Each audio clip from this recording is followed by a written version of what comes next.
Hello everyone, सभी को मेरा जोहार। काफ़ी सारे फ्रेशर्स बच्चे हैं जो मुझसे पूछते हैं कि उन्हें अपनी जेपीएससी या फिर झारखंड के कॉम्पिटिटिव एग्जाम्स की तैयारी शुरू करनी है तो उन्हें कोचिंग लेना चाहिए या नहीं।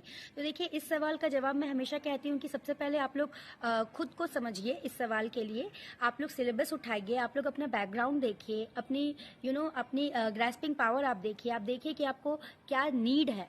अगर आपको ऐसा लग रहा है कि सिलेबस देख के और बुक्स वगैरह देख के कि आप कर लेंगे खुद से, तो आप लोगों को कोचिंग की शायद मेरे ख्याल से ज़रूरत नहीं है। इन केस अगर आपको ऐसा लगता है कि आपकी कोई बैकग्राउंड वैसी नहीं है या फिर आपको समझने में थोड़ा दिक्कत आएगी, आपको समय ज़्यादा लग जाएगा, आपको गाइडेंस की ज़रूरत है, then coaching will be helpful to you. तो देखिए, मेरे केस में तो मैंने कोचिंग नहीं लिया था। तो देखिए, आई वुड से कि हर चीज़ के अपने प्रॉज एंड कॉन्स होते हैं। कोचिंग के भी अपने प्रॉज एंड कॉन्स है। सबसे पहले मैं बात करूंगी कोचिंग के प्रॉज के बारे में। तो देखिए, सबसे पहला बेनिफिट कोचिंग का ये है कि you get your content and material at one place.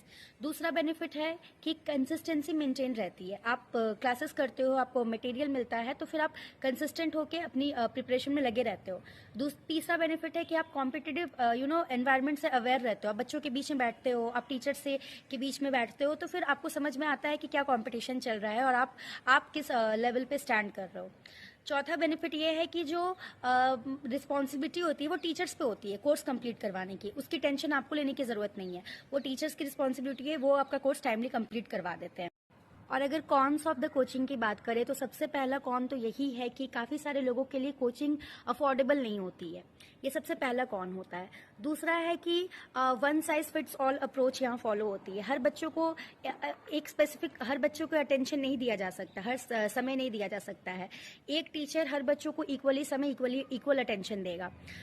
तीसरा है कि कहीं ना कहीं प्रोसेस थोड़ा सा बच्चों के लिए एग्जॉस्टिव हो जाता है। आपको कोचिंग जाना है, आना है, पढ़ना है, आने जाने में जो समय होता है उसमें आप थक जाते हो और क्लासेस में समय देना पड़ता है, तो कहीं ना कहीं थोड़ा सा आपका सेल्फ स्टडी का जो टाइम है वो कॉम्प्रोमाइज हो जाता है। फोर्थ कॉन इज दैट कि कहीं ना कहीं थोड़ा जो मटेरियल आपके लिए है वो थोड़ा मोनोटोनस टाइप का है। आपको एक ही टाइप के सब सारे बच्चों के पास एक ही टाइप के आंसर्स रेडी हो जाते हैं, कंटेंट रेडी हो जाता है, तो दैट इज मतलब कुछ अलग फिर कुछ नहीं बचता है कि आप अलग हो रहे हो कुछ या फिर आपके आंसर्स अलग हो रहे हैं। तो ये रहे कुछ pros and cons of the coaching. और ईदर ऑफ द केस ना सेल्फ स्टडी का कोई सब्सिट्यूट नहीं है, डिसिप्लिन का कोई सब्सिट्यूट नहीं है। सेल्फ स्टडी आपको दोनों केसेस में करनी ही है और उसके लिए आपको समय निकालना ही है। तो अकॉर्डिंग टू द पॉइंट्स जैसा मैंने बताया, आप अपनी नीड्स को समझिए, उसके बाद आप एनालाइज करिए कि आपको क्या ज़रूरत है and then proceed accordingly. Okay then.